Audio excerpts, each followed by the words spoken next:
Eyelash extensions can be very fashionable, and they are right now, but you might want to think twice about getting them.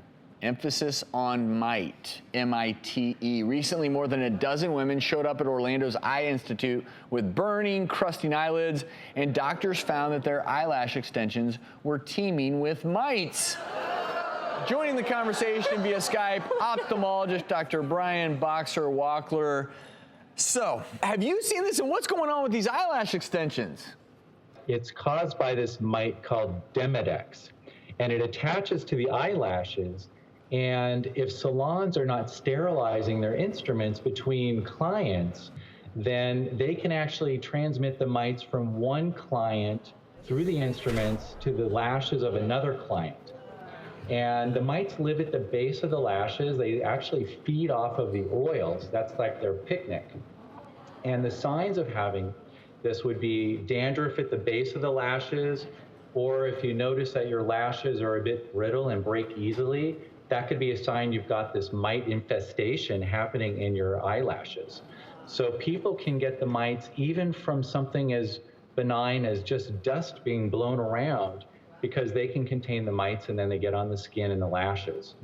We all don't have these mites, but we're all susceptible to them, and eyelash extensions can increase the risk. I do want to point out, though, that these mites, the Demodex mites, are normal. This is considered a normal flora of your skin and your follicles. And the thought is that some people just have much higher counts of this mite. In fact, there's some schools of thought, and I know this sounds really gross, but Demodex follicularum is a normal flora. We're all sort of microbiomes. We have natural different organisms that are meant to live on our skin and our hair.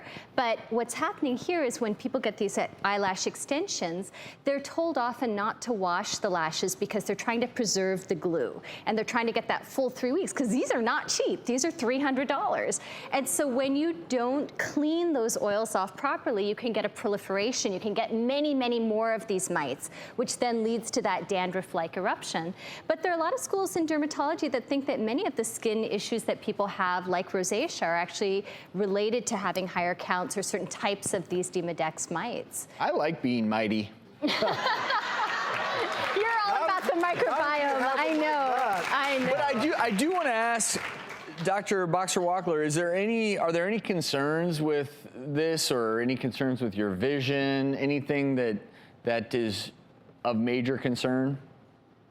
Well, it can definitely cause inflammation and scaly skin that could make the eye feel painful and burny and just plain uncomfortable. And that can be chronic until it's diagnosed and treated. There's also cases of people that just have poor eyelid hygiene, like oral hygiene. Well, it's eyelid hygiene for your eyelids. And those mites, I mean, it's like the perfect breeding ground, chicka bow wow, for these mites to overpopulate. So the best way to, if you fear you have this or you get evaluated and you just for whatever reason have a mite infestation, what's the best way to say au revoir to the mites? Even if you don't speak French, you can still get rid of them with solutions that contain tea tree oil, because that kills the mites and helps clean the lashes. But also you probably want to consider a shampoo that has tea tree oil too, because guess what? If it's on your eyelashes, there's a pretty good chance it could also be in your hair.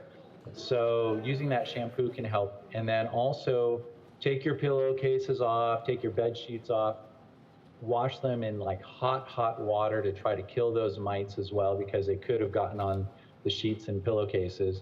Trash your old makeup. And just a reminder, it's always a great idea to clean your face every night and take off your makeup every night too.